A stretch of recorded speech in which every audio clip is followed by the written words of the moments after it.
Welcome to another journey into the strange and unexplained. Today we'll be exploring more bizarre ancient mysteries that have confused historians and archaeologists for years. From prehistoric alien encounters to some Aztec secrets, I have a lot of weird things to tell you about today, so let's go. Aliens on the walls.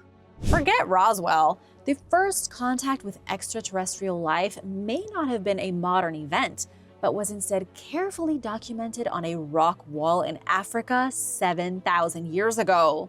Welcome to the Ennedi Plateau in Chad, a remote stone kingdom that rises like a defiant dream in the middle of a hot desert nightmare.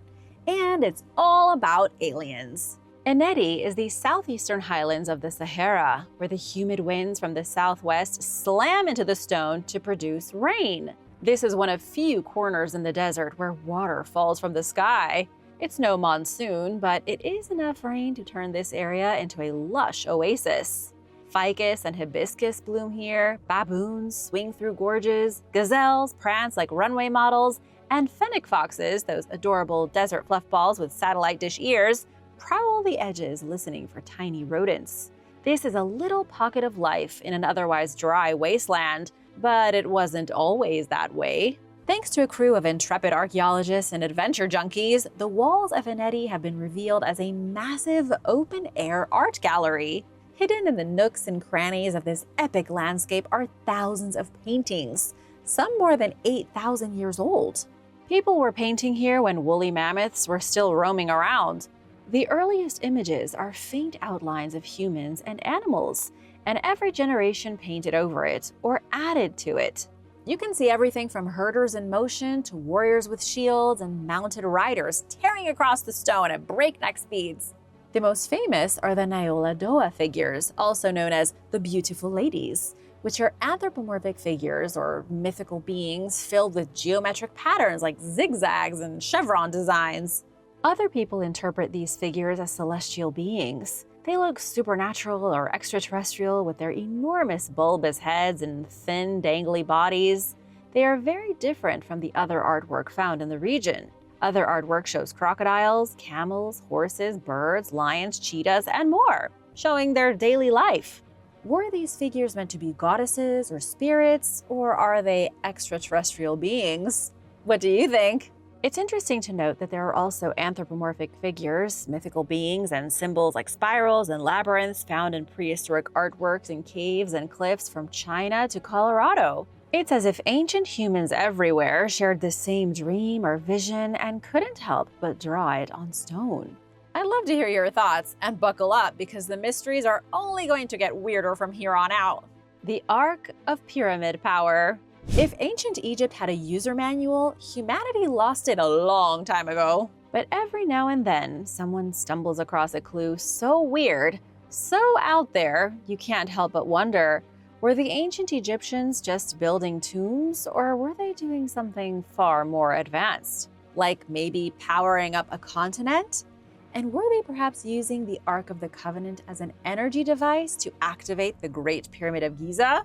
This is a big story. Recent thermal scans of the Great Pyramid of Giza, part of this Scan Pyramids project, detected mysterious heat anomalies inside the structure. For something supposedly made of cold, dead stone, the pyramids got some serious hot spots. And that's weird because scientists have always believed the pyramid's interior holds a steady temperature of about 68 degrees Fahrenheit. So, where's the heat coming from? Are the stones vibing with residual energy from something that hasn't been activated in thousands of years? That heat must be coming from somewhere.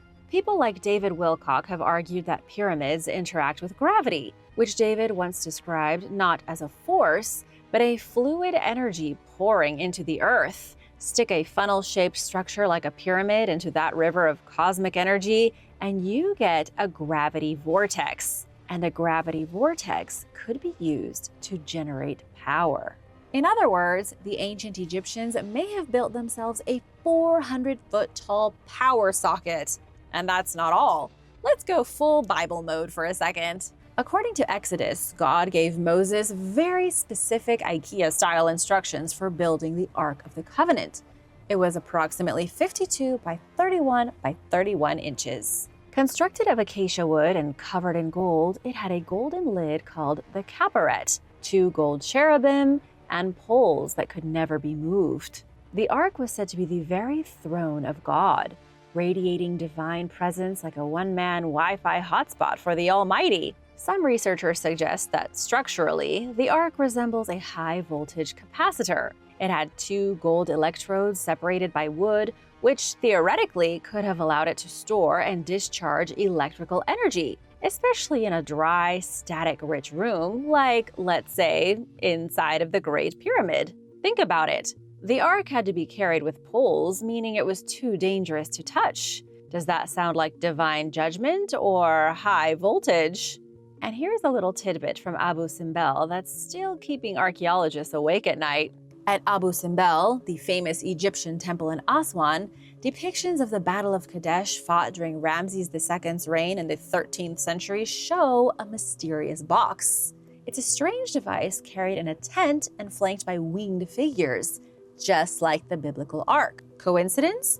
Or did Ramses II win the greatest battle ever fought by the ancient Egyptians with the Ark of the Covenant? Maybe, maybe not. But when you combine all these facts with the Great Pyramid's freakishly accurate placement on Earth, things start to feel convincing. Did you know the pyramid is aligned almost perfectly to true north, with only 3/60ths of a degree of error?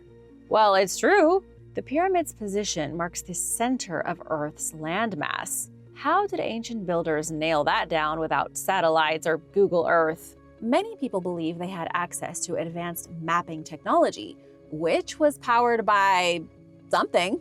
The Ark of the Covenant? You be the judge. And now for a quick break because it's shout-out time. I want to give a big thank you to Tiffany Green and Eric M for supporting this channel. Thanks so much for watching. Be sure to subscribe if you haven't already and hit that notification bell so you don't miss out about more bizarre ancient mysteries. Tracing the bloodline of Leonardo. I could talk about the Da Vinci Code and the lost bloodline of Jesus Christ and how the children of the Messiah and Mary Magdalene are walking among us right now. But I have another idea.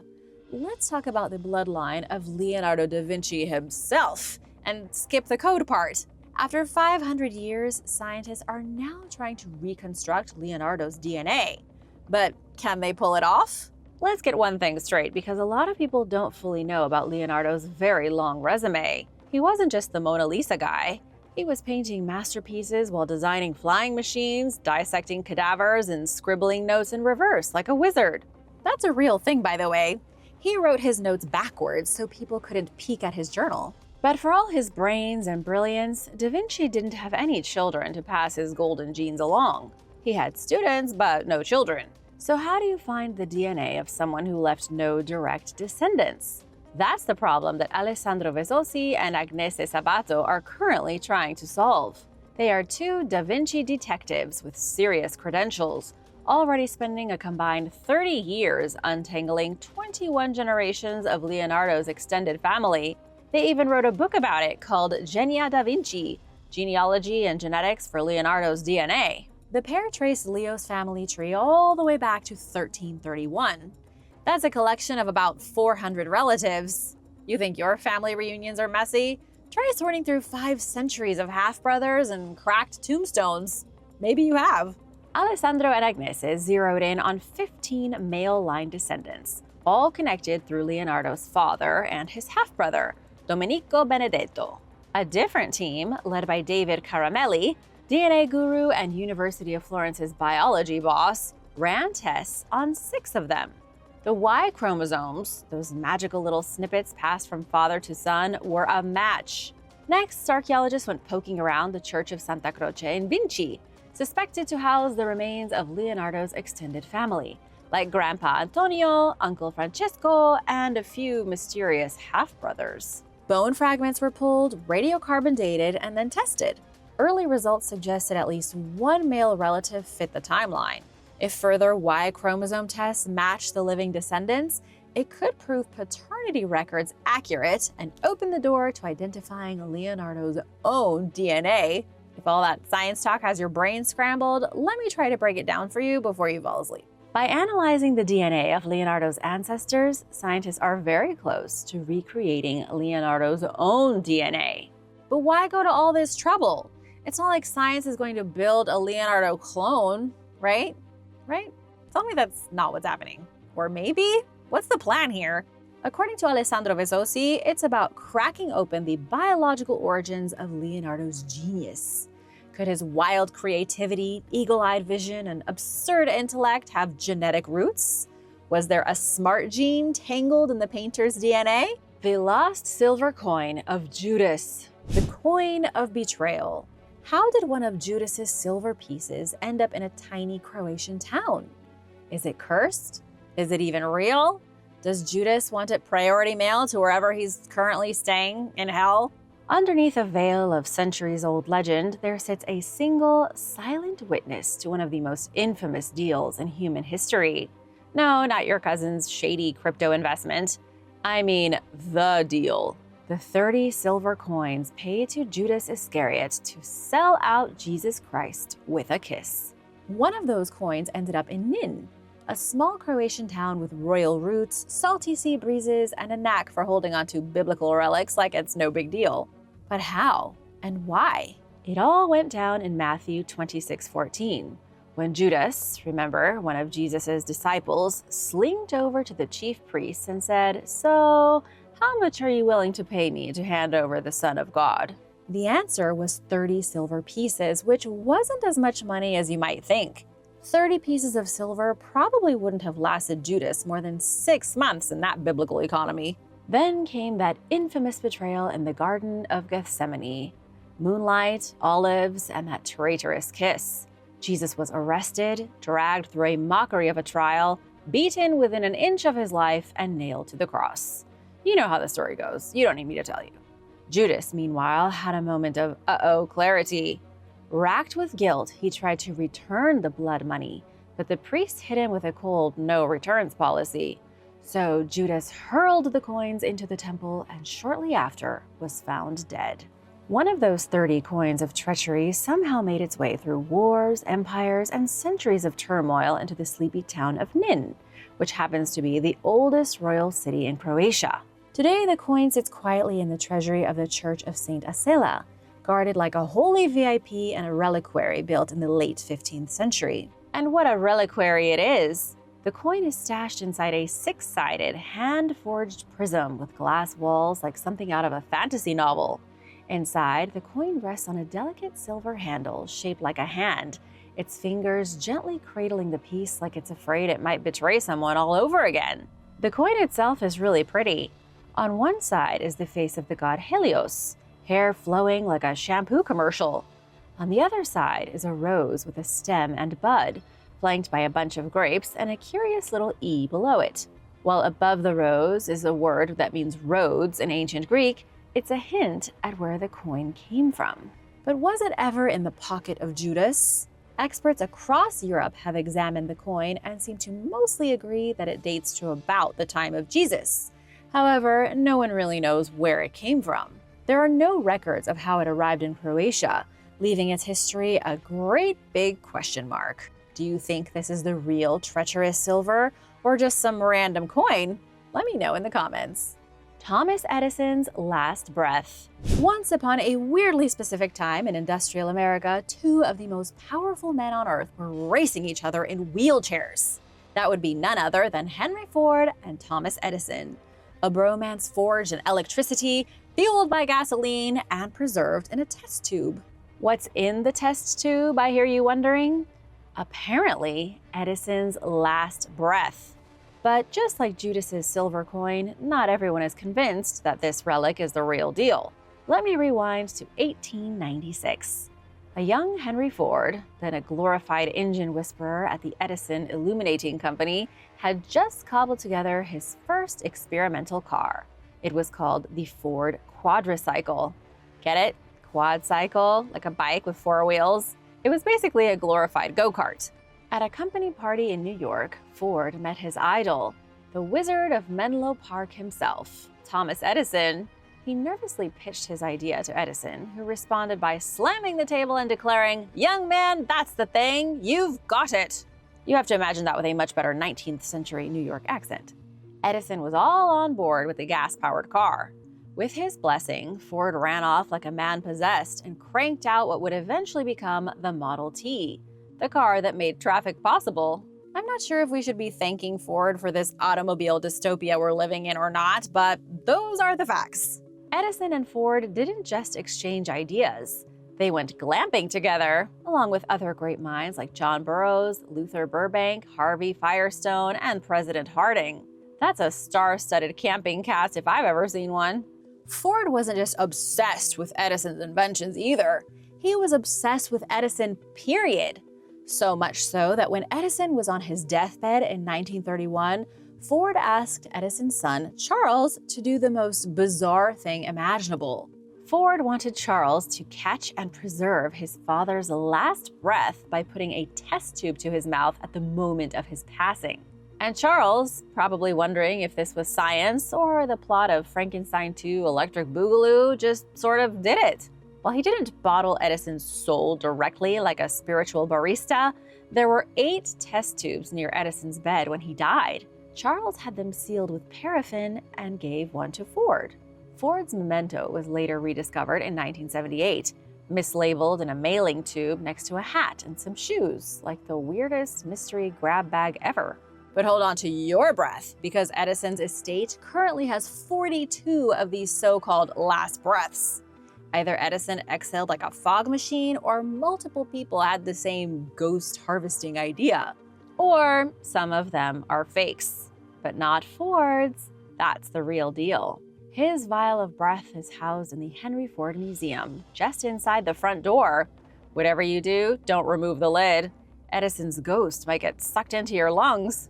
If you do visit the museum, be sure to check out the rocking chair that Lincoln was shot in and the car that JFK was assassinated in. It's the weirdest museum around. As for whether Edison's breath is truly preserved inside the vial, that's the mystery. It's probably nothing but stale air, but not knowing is half the fun.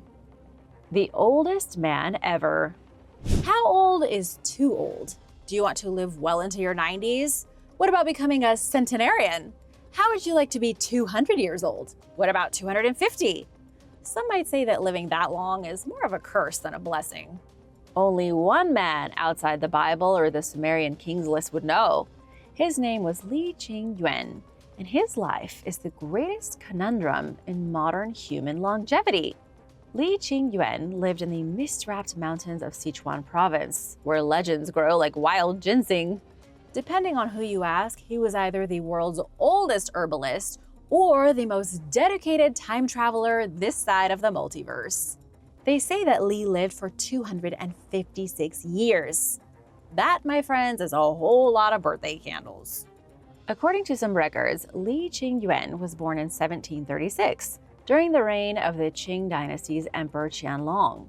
But other accounts, no one knows which ones are right, say he was born in 1677.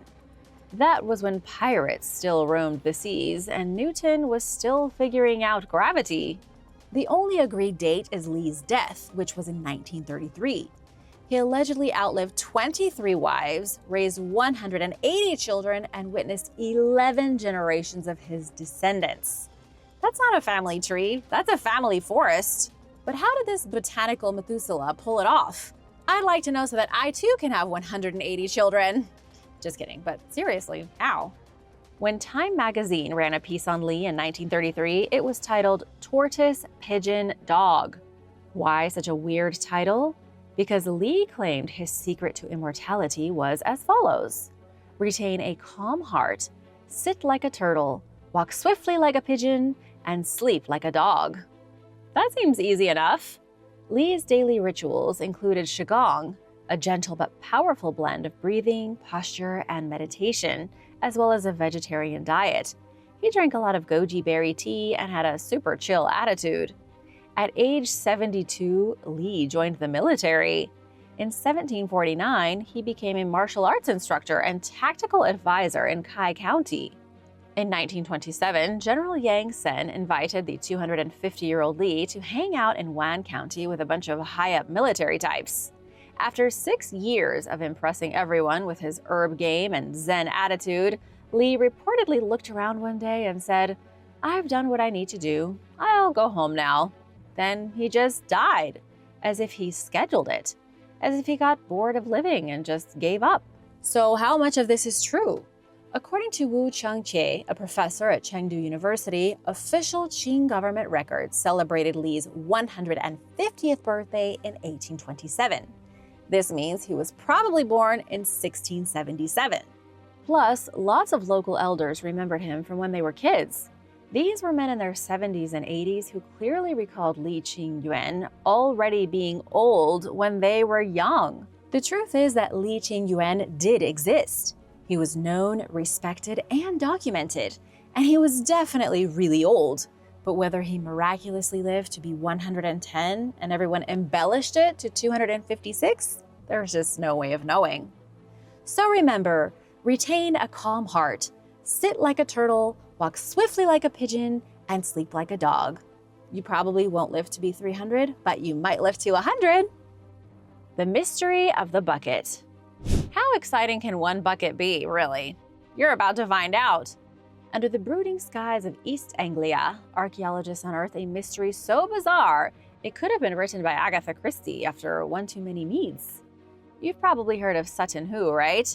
They did make a movie about it, starring the guy from Red Dragon. Sutton Hoo was a burial, a hugely important burial from the days of the Anglo-Saxons, full of treasure. Someone buried a ship in the ground and turned it into a makeshift tomb, alongside 20 other tombs. When it was discovered in the late 1930s, after nearly 1,000 years, Sutton Hoo exploded onto the archaeological scene. There was enough buried treasure divided between the ship and the 20 royal-looking burial mounds to make a dragon blush. The most famous artifact is the Sutton Hoo helmet, which you've probably seen before without even knowing it. I think the helmet would make the best piece of Saxon cosplay headgear ever. But the weirdest artifact was a bucket. It's known today as the Byzantine Bromswell bucket. What makes it so strange is that it's Byzantine. So what was it doing at a very Anglo-Saxon funeral? The bucket was found in 1986, over 50 years since Sutton Hoo was revealed.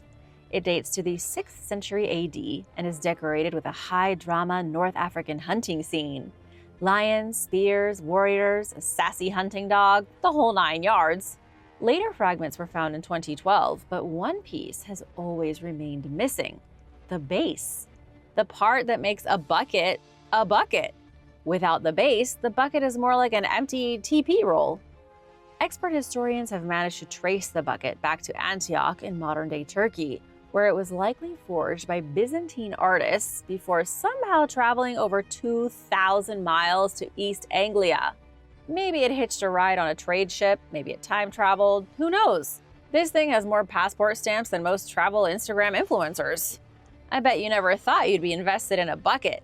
So here comes the good news. In 2024, a team of over 100 scientists launched the most intense Sutton Hoo dig in decades.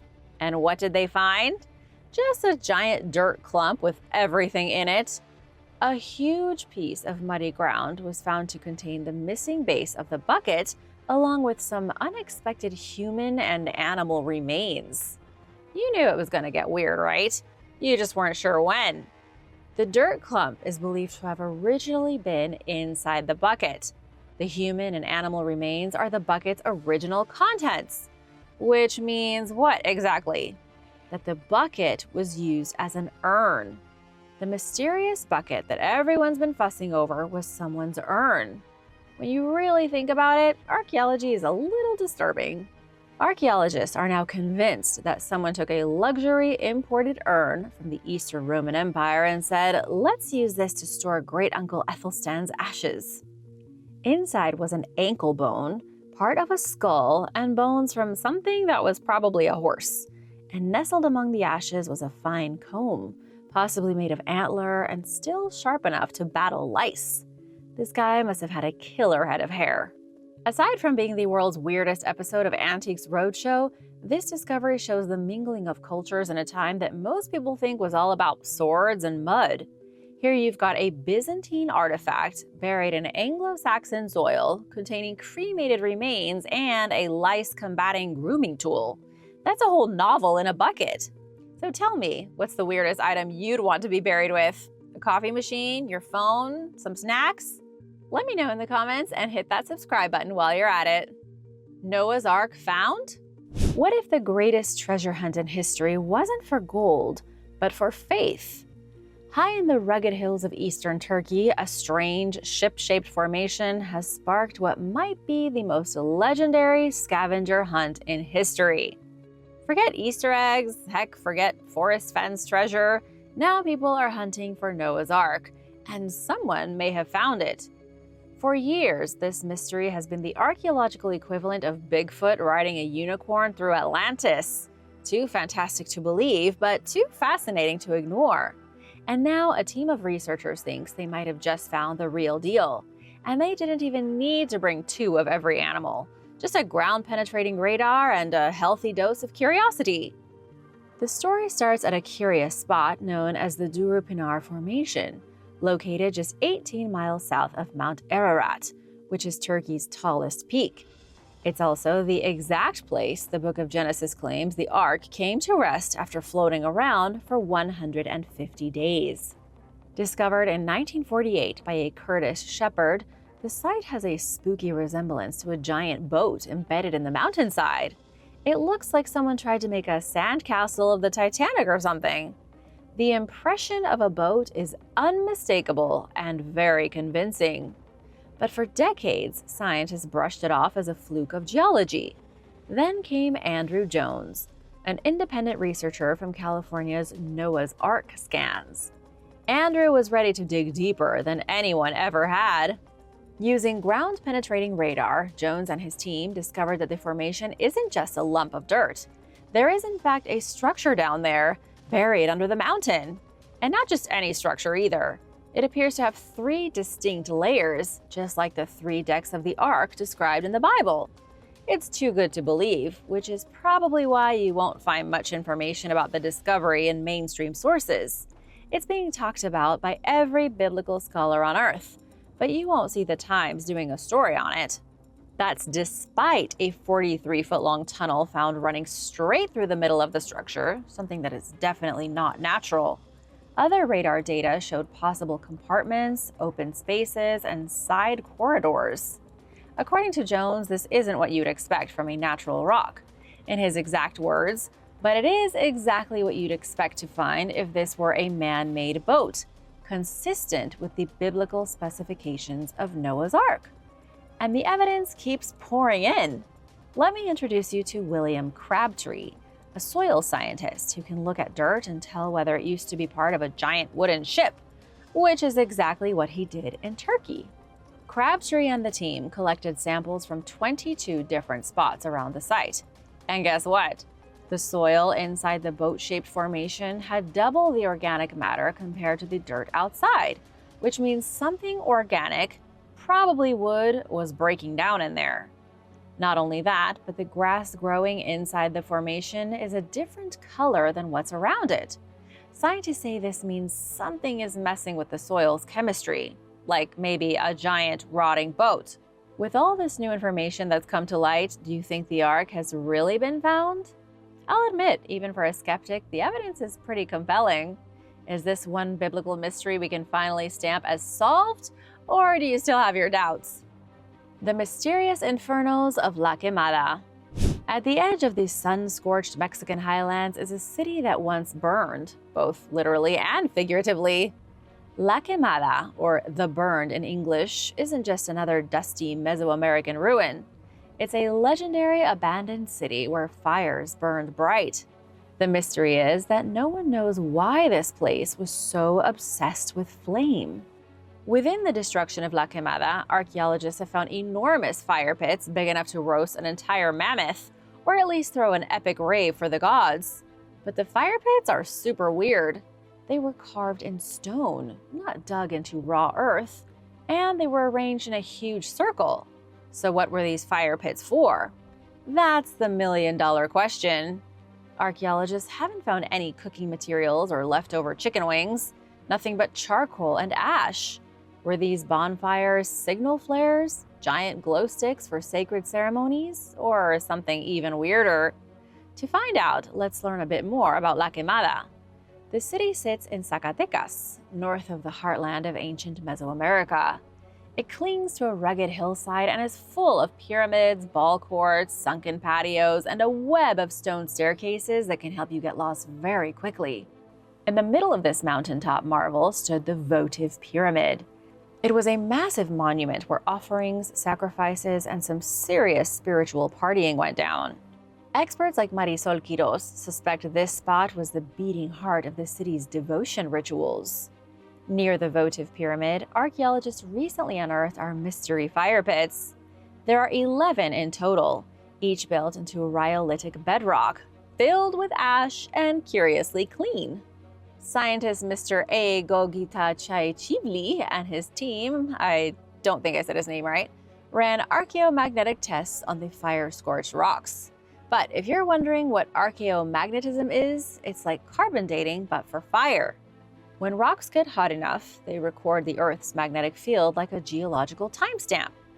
Anyway, the team found that one pit burned between 927 and 1100 AD, right as the city began its mysterious decline. Some other pits were older, dated to about 675, which was during La Quemada's heyday, and still other pits date to the 500s. Why so many pits burning at different times?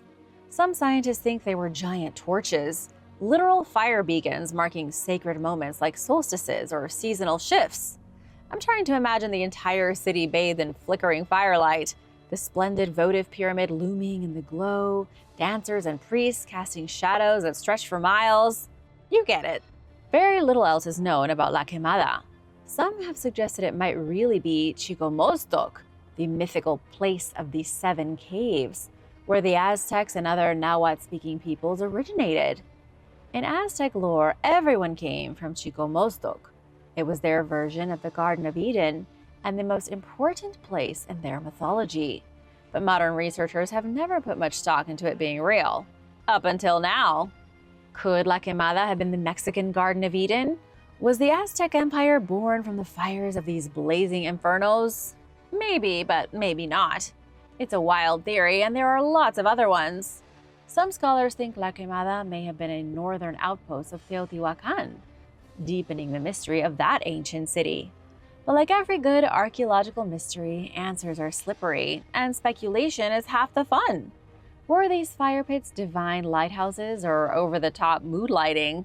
Either way, next time you light a candle, give a nod to the ancients, and try to imagine what it must have been like on festival night in La Quemada. Thanks for watching! Be sure to stay tuned for extra content you might have missed. The Akashic Records. The Akashic Records are said to be a mysterious library of information that holds the secret to your soul. To be able to access this sacred knowledge, you have to be in tune with a vibrational frequency and also know the right prayer to say. There is no scientific proof that the Akashic Records exist. However, according to people who practice Theosophy, a mysterious religion that briefly gained popularity in the 19th century, it's a very real thing. Theosophy was created by Russian mystic Helena Blavatsky, using the teachings of various ancient scholars and religions from around the globe. She incorporated symbols into her teachings such as the ancient swastika, the Ouroboros, and the pentagram. What she and her followers taught was something so mind-bending, it's hard to even explain. But I'm going to try. According to Blavatsky, the Akashic Records is a collection of all events, thoughts, emotions, and words that have ever been. It's allegedly a record of all things past, present, and future. Theosophists believe the records exist in a mental plane outside our physical world that can only be reached through extreme psychic ascension. When accessed, the record should give you a glimpse at all the cosmic knowledge that's available. They would be able to see everything that's happened, everything that will happen, and all things that are happening now. Some of the more famous people who claimed to access the Akashic Records include clairvoyant Edgar Cayce and famous mystic Rudolf Steiner. Edgar was the same man who claimed that he had a vision of Atlantis on the day of its destruction. No doubt a gift from browsing the Akashic Records. However, there is no scientific proof that such a plane of existence is out there. But of course, that's what makes it so interesting. What do you think? Do you believe in the records? Let me know in the comments, and be sure to subscribe if you haven't already. The Palpa geoglyphs. Before the Nazca culture of Peru began creating the Nazca lines, strange geoglyphs that were carved into the desert, there was an entirely different culture doing the same thing. They were called the Paracas culture, and they thrived in Peru between 800 and 100 BC. The Nazca picked up where they left off, flourishing from between 100 BC and 800 AD. Both groups of ancient Peruvians had a flair for ceramics and textiles, and they were both highly advanced cultures. Amazingly, each group created strange geoglyphs across the landscape. The earlier pictures left by the Paracas culture are called the Palpa geoglyphs, and they are far more mysterious than those created by the Nazca. The Nazca mainly created geoglyphs of living things. They carved huge images of hummingbirds, sharks, spiders, monkeys, and flowers into the flat desert floor. But the Paracas left behind glyphs of extremely obscure humanoid beings.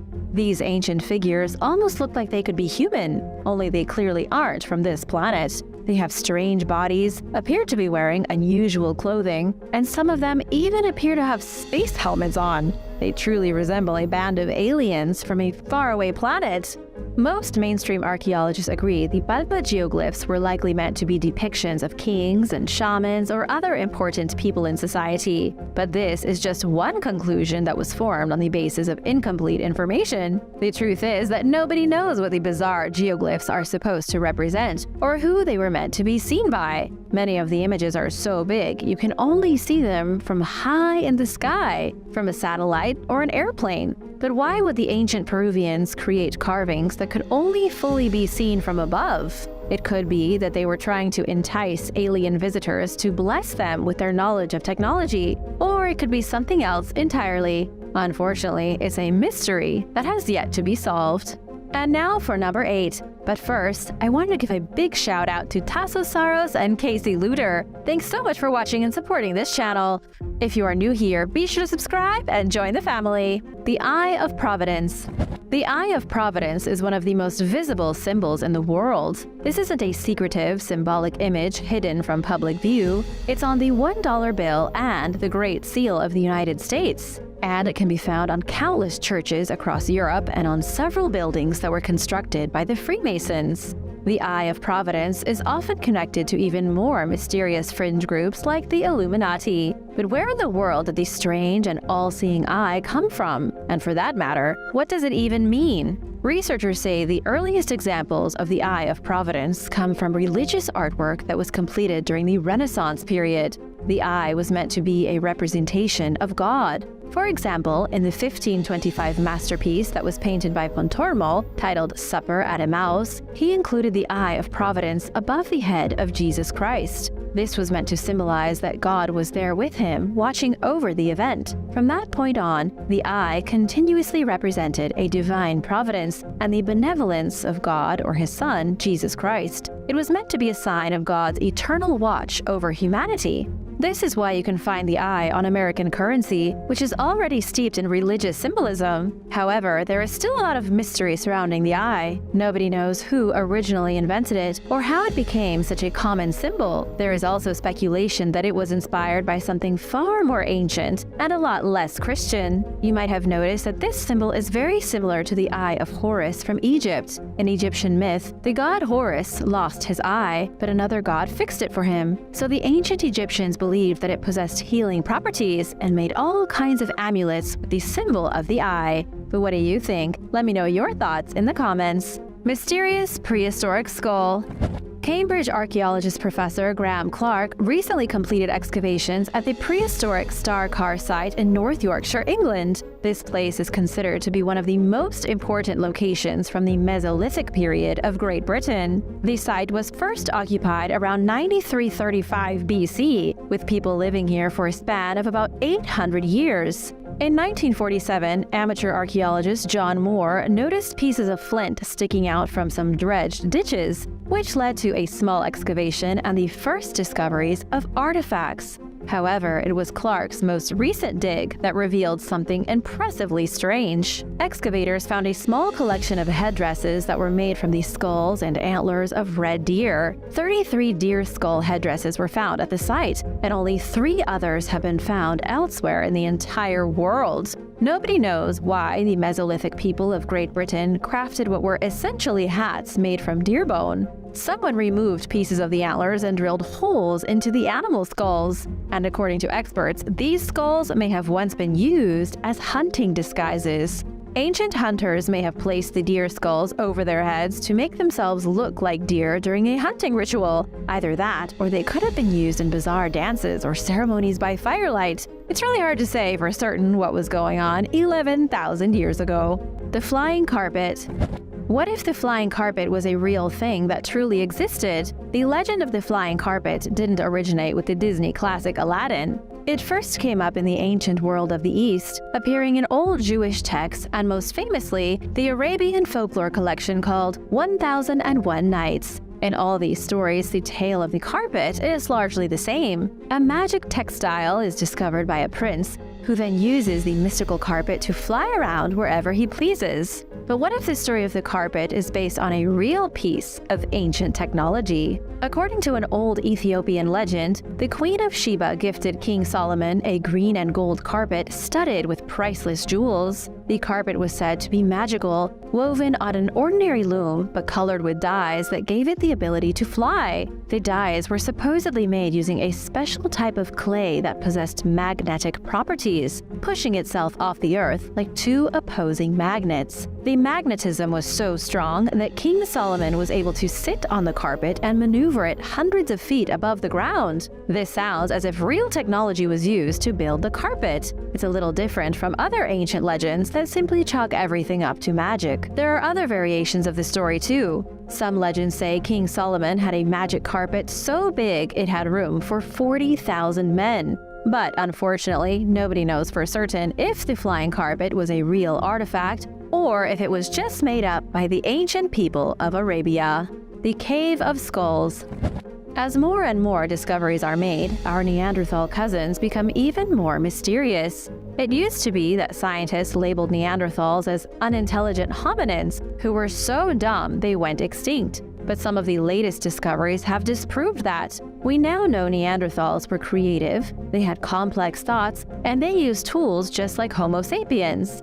Archaeologists in Spain recently excavated a Neanderthal cave near Madrid, which led to one of the most bizarre discoveries yet. They found a massive collection of animal skulls seemingly arranged with purpose inside the cave. According to the lead author of the study, archaeologist Enrique Baquedano, there were approximately 35 skulls from large herbivores arranged in the larger chamber of the cavern. Amazingly, the remains are about 42,000 years old. But what's truly shocking the scientific community is that these skulls were arranged in such a way as to implicate a spiritual belief system.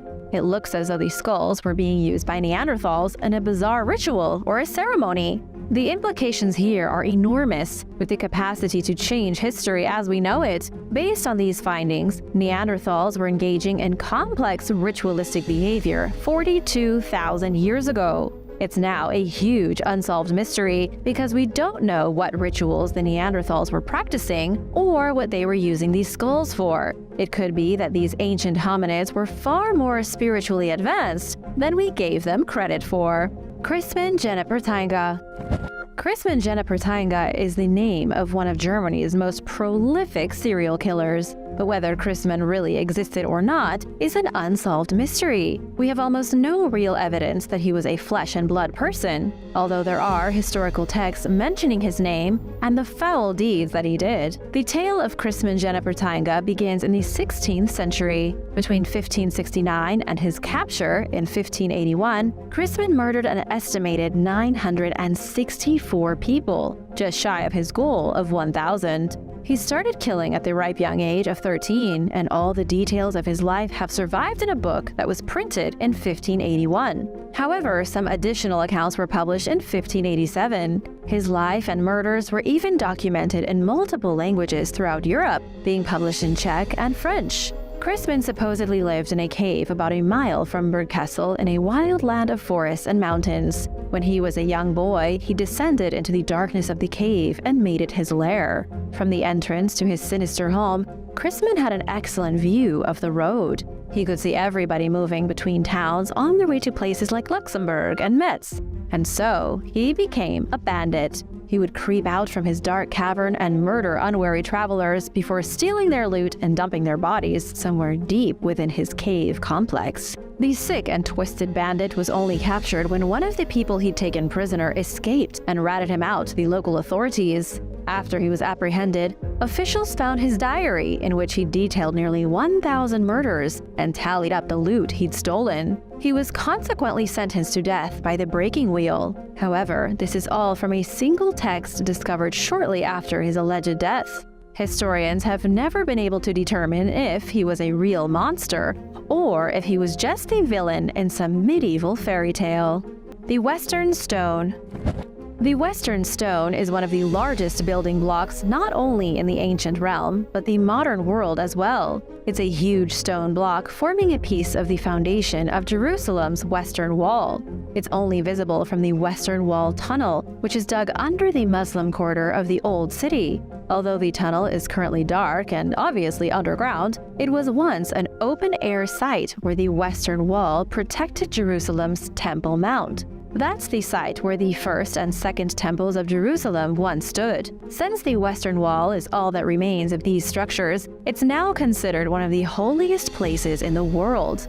The face of the stone block is about 44 feet long and it's 11 feet tall. However, its depth is hidden within the wall, but guesses range from between 6 and 8 feet. The most impressive part of the Western Stone is that it weighs about 300 tons. Considering the Western Wall was built around 2,500 years ago, it's quite impressive that they were able to lift such a heavy object. To put things in perspective, a stone block that dislodged from the Western Wall in Jerusalem in 2018 nearly crushed a woman who was praying. When authorities wanted to move the stone, they found it so big and oddly shaped they needed to use a crane. Yet 2,500 years ago, somebody managed to move a piece of shaped stone that weighed 300 tons from its quarry to a mountaintop. And unfortunately, scientists and archaeologists still don't have any idea how that was done. The Sahama Lines. The Altiplano Plateau in Bolivia is a desolate landscape of dry, barren dirt. There is nothing here except sand and empty space for miles. And yet 3,000 years ago, there were people who lived here. Mysterious indigenous communities roamed across the empty landscape, following roads carved across the desert. These roads are known as the Sahama Lines, and they are baffling to say the least. The lines can be found all across the landscape, stretching for mile after mile, seemingly leading nowhere. They can only be seen from satellite images, or if you're flying high above the desert in an airplane. Much like the geoglyphs in Peru, the Sahama Lines are invisible when you're on the ground. Scientists have been arguing for decades over what the Sahama Lines are. Some say they were built as roads, allowing for easy travel through the desert. But there are those that believe each line was connected to a small settlement, even though nobody's ever found traces of these alleged communities. Whatever the case, the thousands of individual lines were made with immaculate precision. Each one is between 3 and 10 feet wide and almost perfectly straight. Even though they were made, presumably by hand and in the brutal heat of the highland desert, they were paved with more skill than some of our modern roads. In total, the Sahama Lines cover about 10,000 miles of terrain. And while some researchers call them the world's biggest display of artwork, the truth is that we don't know what they were for. They could have been anything from crossing trails to footpaths to sacred shrines. Or they could really just be an expression of artistic creativity. Unfortunately, this is a mystery that scientists have never been able to solve. The Brochs. The Brochs, which are prehistoric stone structures from the Iron Age, can be found all over Scotland, and they are some of the strangest things in the United Kingdom. The largest number of these weird stone towers can be found predominantly on Shetland, Orkney, or on the Western Isles. Scientists think it may be because stone building material was more available in these regions. and so it was easier for the ancient people to engineer towers instead of buildings made of timber. Archaeologists still praise the Brocks as being the greatest construction achievements of anyone in Iron Age Europe. But just what were these buildings for? That's the one thing nobody's really sure about. Archaeologists say they were built in the first few centuries before Roman occupation, and for another couple hundred years after that. It's estimated that they were constructed between about 300 BC and 200 AD, give or take a few decades. Researchers believe the towers may have been used as fortified houses, or they might have been defensive fortresses. Each one was built almost identically, with a solid tower, an inner courtyard, and 2 small rooms, as well as a storage area. These might have been the earliest renditions of British castles, single towers that stood around 50 feet tall and were only suitable for a single family. Thanks for watching. Remember to subscribe, and I'll see you next time. Bye!